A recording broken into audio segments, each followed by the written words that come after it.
Good morning, everyone. Thomas Fleming here. Well, I'm out for my early morning walk, and I thought I'd just do another Riverside Chat. Just going to talk about the way things are right now. And the theme that I wanted to talk about is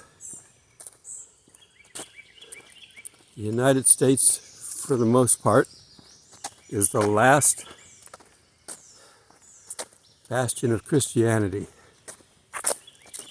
Now, I have subscribers all around the world, and you guys in other countries, you're probably okay for the most part if you're following this channel. But nobody but the United States has laws protecting Christians. We saw in Canada where they, during the pandemic, were arresting preachers.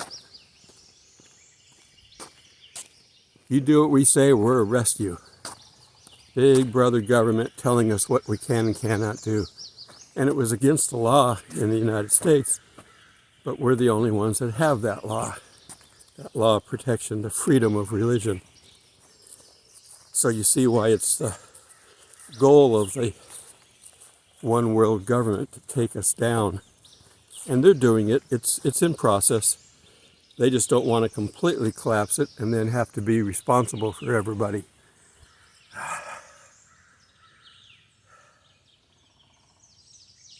I am going to be working today, so I have to do my video early.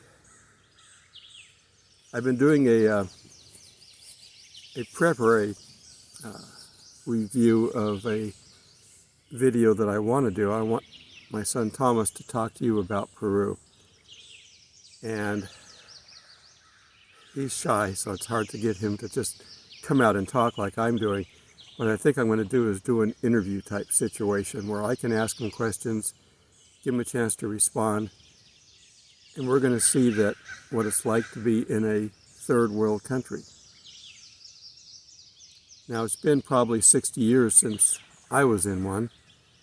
I was in the Philippines at the time. Now, 60 years ago is different than it is today, but I've seen what a third world country looks like. I drove across the island from the Clark Air Force Base to our Navy base in Subic Bay, Vietnam era. We're seeing buildings made out of plywood and cardboard, people living in them. You know, the president and his wife were living in luxury. Would she have 5,000 pairs of shoes or 10,000 or something god-awful number, while the rest of the country is living in poverty? And they were so much in control that when I first arrived, we were under martial law. We couldn't leave the base once we got there.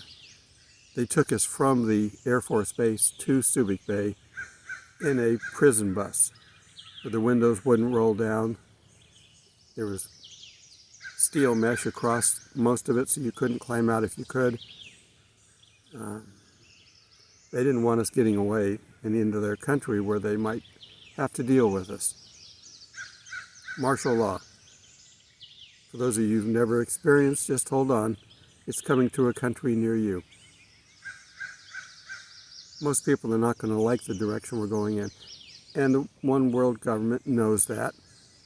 So they're doing it in increments. If they just were to turn it on, they'd have to have a war. They'd have to have a civil war, or whatever you want to call it, to be able to maintain control. They don't want to do that. They want the people to buy into it, at least the majority. There's always going to be people that are going to complain about it, but if they can keep the majority in tow, that's what they need. And like I said, it's coming to the United States eventually.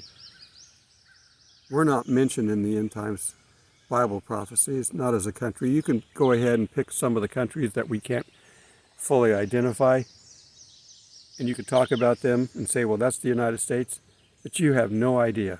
It's a guess. And my guess is no. The reason for it is we are powerful enough to stop these people. So we can't be involved. For Israel to be protected only by God in their final wars, we can protect them right now, sort of. We couldn't last very long because our government is getting rid of all of our capability. They're giving away our tools, our ammunition. We couldn't fight a sustained war right now if we had to. But that's the way you overthrow a country. And we have all the other countries out there that have been kept at bay. Keep my camera upright. I'm holding the thing right now. I need to probably put it on its stand, but for just to talk, we're doing okay. I'm looking across the river. It's been this way for 2 days. I don't know what they've got. There's a tree that's coming up on the bank over there, and then there's buzzards, turkey buzzards, I think, all over it. I'm counting 1, 2, 3, 4, 5, 6, 7, 8, and they're just kind of fighting around. So there may be an animal carcass over there, and they come in to feast on it, which is what the world's going to do. That's what reminded me. Once we're out of the way, the world's going to step in and feast on the carcasses of the other countries that can't stand without us. God will keep Israel afloat always, but the rest of the world, no. If we go down and we take our dollar with us, yeah, they probably will bail us out with digital dollars. But the rest of the world's going to take longer. The rest of the world doesn't have the technology that we do to just switch things over from paper to digital. It's not something that I'm looking forward to seeing, so hopefully we don't see a lot of it. We have a rapture coming, but think about it. Our rapture is basically an escape hatch. We're going to leave the rest of the world to itself. God's still going to be down here, but he's going to take away all of his fighting force. He's going to have to start from scratch. The world will suffer greatly for it. Something just jumped in the water. Yeah, I'm over at my normal spot. The bottom line is, we've had it good for so long. You take us down 20% and people are going to be suffering. But we're not going down 20%. The whole world is going to go down to 0%. In order for them to dominate the whole world, there cannot be any opposition anywhere. There can't be any retaliation. There can't be any escape. Some of you guys are doing a good job of doing what I'm telling you to do, and that's to do a little bit of prepping. And that prepping will save you in the gap. Once all this starts to go down, there is a gap to the rapture. Is it 1 hour, 1 day, 1 month? I don't know. Nobody does. But there is a gap, and you need to get from the crash to the gap. I just kind of feel like walking today, but this is a Riverside Chat, so I guess I better show you the river.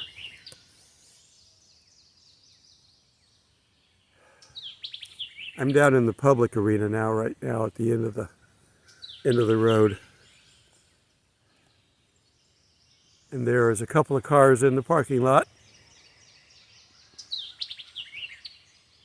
That means since they were locked in overnight, they're down at the long-term camping. At the end of the park along the river, there's very primitive camping. They have fire rings and tables, but that's it. And this morning, I'm going to be going into work here in a little bit. So that's one of the reasons I'm up doing this video early, because I'll probably have a 12-hour day. Most of the time you have long days when you're doing film work. You always budget out the time, but you're never accurate enough to guarantee it. Pretty much every film goes over budget. Occasionally you get one that miraculously works out, but most of the time it's over budget or over time. We're volunteers, so it doesn't matter if we go overtime. It doesn't cost any more.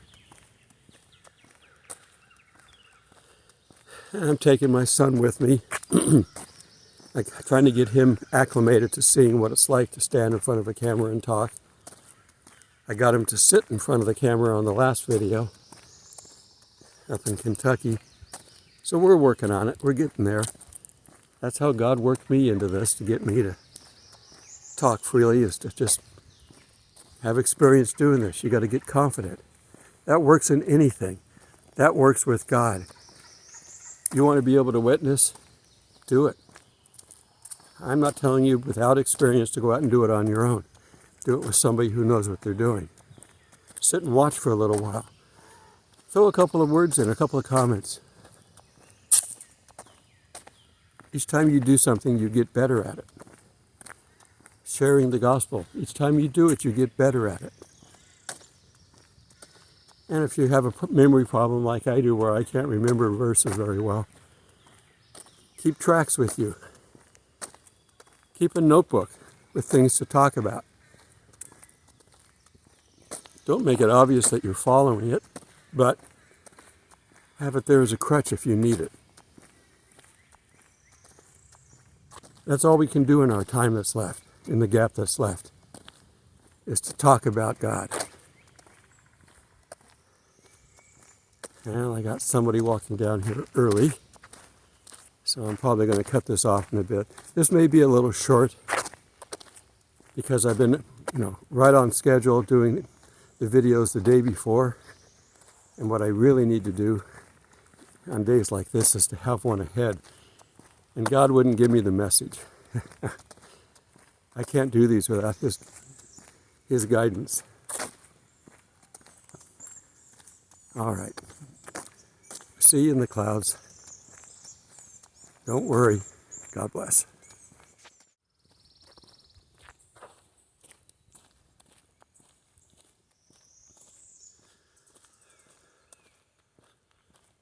There was a deer in here, but he's gone.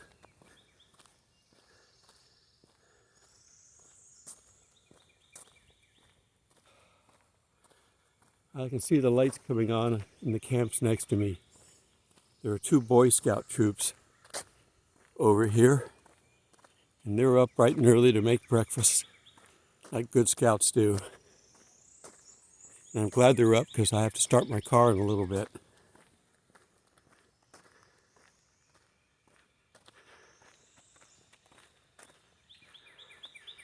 Got people in the platform camping because the gate's open.